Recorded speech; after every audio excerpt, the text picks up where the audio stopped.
Hi, my name is Mindy, and today I am going to talk about relationships and MBTI.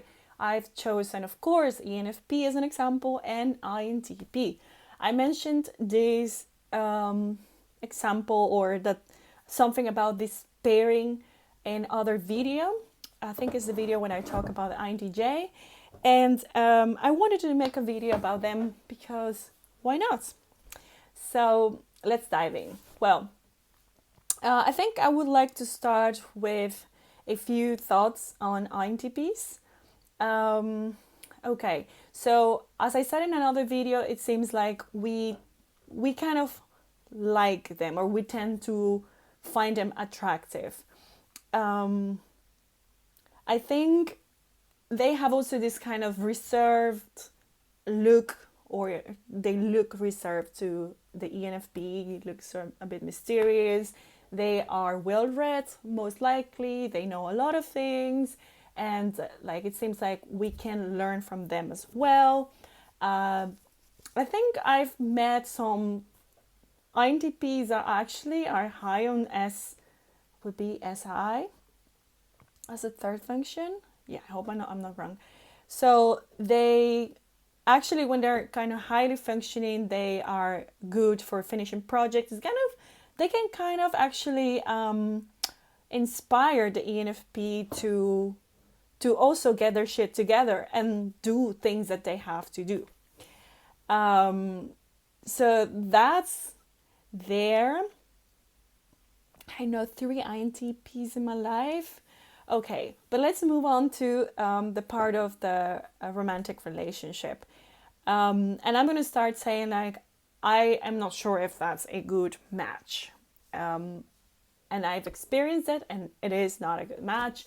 But as I said before, I think every couple, or how do I say, like, compatibility? No, I'm wrong with the word. Well, any mix, let's say, of types can work.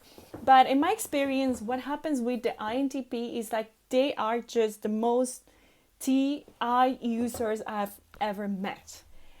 And that makes up for a very hard and difficult, almost impossible connection. Like, I think intellectual, mental, emotional connection. Also, let's not forget that they have feeling as a very last function, so even later than what INTJs have. So I think that makes it even harder. So they can, in my opinion, they can feel, look and feel for the ENFP even more cool or cold than the INTJ. That many people say like, oh, INTJs are very cold, and I think INTPs win the first. They win the the first place. So I think the TI makes it kind of hard because TI uses NE after, and it's like these people are, they're interesting because they're interesting people. They're always trying to understand the world because of that TE function that they have.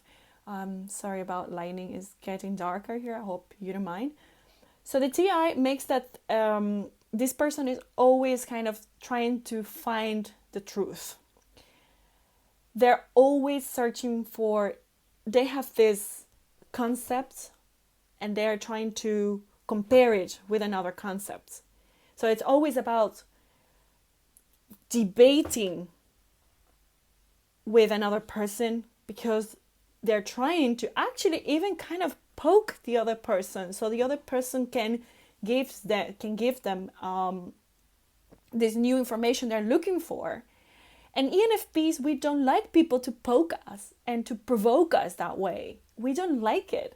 And actually, we don't even know what the ENTP is doing when they're doing that. It seems to us that they're just being annoying. Like the ENTP can come and tell like a story of any sort, and it can sound like he is saying this is what it is. Like it sounds like a statement, right?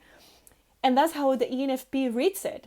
But the INTP, what the INTP is trying to do is he's or she's trying to start a debate. They're opening in their heads. They're trying to open a conversation that would lead them towards the truth. So they said this statement in the way they said it, which sounds for us like he is saying that is it. This is like an assumption. And then they get angry at the ENFP if the ENFP treats whatever they said as an assumption that they're doing. And that makes up for a very hard and difficult communication. And it doesn't only happen. Imagine if that happens when people are trying to just have fun. Imagine how would that be when you are in an actual committed relationship with someone and you do not understand that what he's trying to say, like he's just trying to, for instance, give you a compliment, or he's just trying to kind of poke you so he can bring you out of your comfort zone. But the way he's doing that, it seems like he's treating you like a loser instead of, talking to you in a way that you can receive it. So I think that's the problem between INTPs and ENFPs. It's like the way they communicate things or the way they try to connect with the ENFP, that just doesn't work. It feels like they talk in two different languages and just like leads to disappointment after disappointment. I guess the TI has a lot to do because they're like obsessed with keep thinking about the same thing on and trying to find more layers of that thing that they are studying. And we are not interested. Like, we like talking about things, but we are not per se trying to kind of provoke the other person when they're interested in finding the absolute truth. We just want to talk because we want to talk, but not because we're trying to find the truth. And if we don't find it, then we get angry, or if the other person is not giving me the enough response or ideas that I want, like the ENTP, then I would get disappointed. We don't do that. So that is what I think makes these two very hard to work together. I hope I said enough, and if not, I will come up with a next video, and I have to stop now because it's dark. So subscribe, leave your comments, and yes, till next time.